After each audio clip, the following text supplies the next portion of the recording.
Hello, and Christ is in our midst. Today I'd like to speak with you about Saint Mary of Egypt, who was born in the year 344 in Egypt, in a village in Egypt, and she died in the year 421. And she is very important in the life of our church, especially on the fifth Sunday of Great Lent, when she's particularly remembered. But the story of Saint Mary is also about the story of another person, and that is Saint Zosima. It's through Saint Zosima that we know the story of Mary. So I want to tell you a little bit about both of them. The story really begins with Saint Zosima. He was a monk. He lived in a Palestinian monastery, and he had been there since childhood, and he was 53 years old, and he had done everything he was supposed to do, he thought, and still he felt that something was missing. And so he asked God to show him, was there someone who could teach him more about the inner life, the spiritual life? And he had the thought, inspired by God, that he should go to a different monastery, to a monastery by the Jordan River. And he went there, and he discovered there were a wonderful community of monks. They sang beautifully, they prayed through the night. They tried to avoid any kind of gossip and idle chatter, and he felt it was something very peaceful, and he learned from that. But still, he felt that there was more. He needed to learn more, and he wondered, is there someone who could teach him more? Now, in that monastery in the Jordan, they had the practice that after the first Sunday in Lent, they would receive Holy Communion at the liturgy. Then they would have a meal together. They would ask forgiveness of each other. And then all the monks would scatter into the desert to be by themselves for spiritual effort and prayer until Palm Sunday. And on Palm Sunday, they'd come back together. They would celebrate Holy Week and Pascha together. So on that particular Palm Sunday, after all this had been done, Zosima went into the desert, just taking whatever food he could carry, some bread and maybe some water. And after about 20 days, he was in the desert, completely alone, and he suddenly saw a figure running away from him.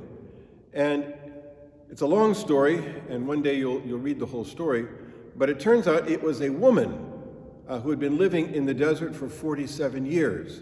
Eventually, he came to know that her name was Mary, and she told him her story. That's where the story of Mary begins. She was 12 years old. She was living in this village in Egypt. As I said, she was born in 344, but at the age of 12, she decided to run away from home. She left her village, went into the big city of Alexandria, and for 17 years, so from the time she was 12 until she was 29, she led an absolutely wild life. And she became so accustomed to this kind of life, but one day she heard that there was a pilgrimage, a procession of people going to Jerusalem from Alexandria.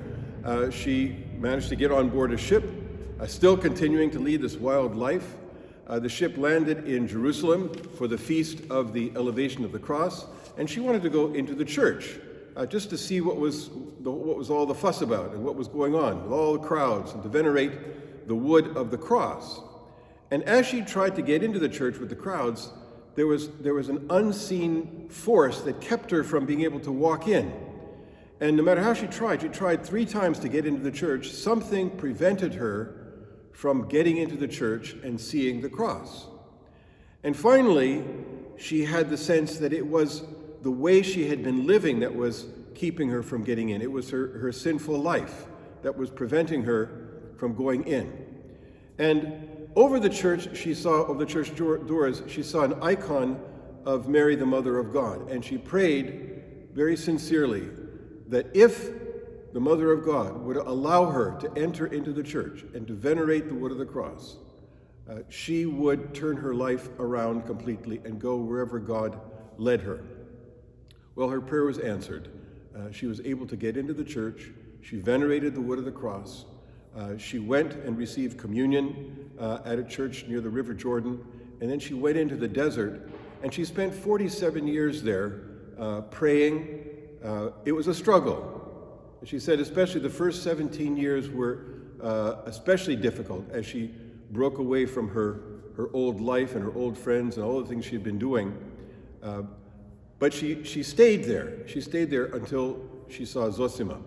Now Zosima, of course, was astounded to hear this story and to learn that this woman who he encountered as a saint, there are many stories, he heard her praying, he saw her elevated above the ground as she prayed.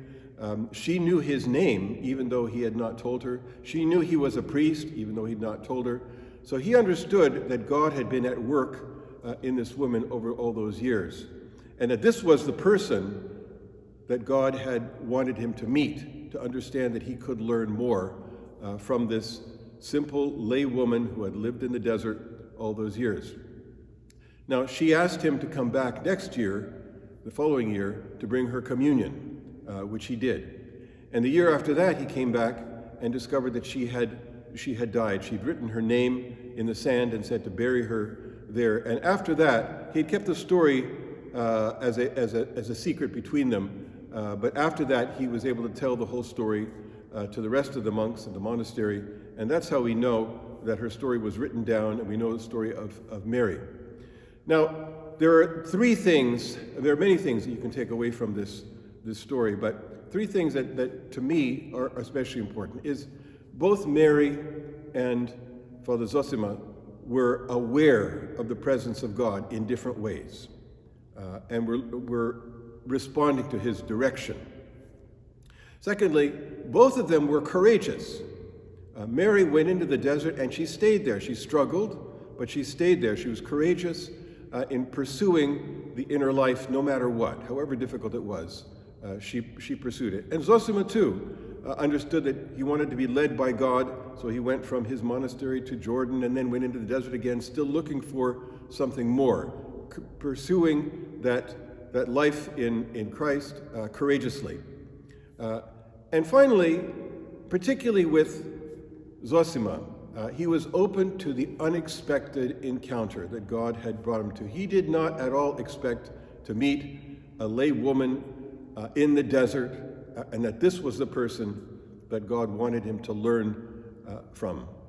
Yes, he learned from his first monastery, he learned from the second monastery, but this was the person, the lay woman living in the desert, that God ultimately wanted him to learn from.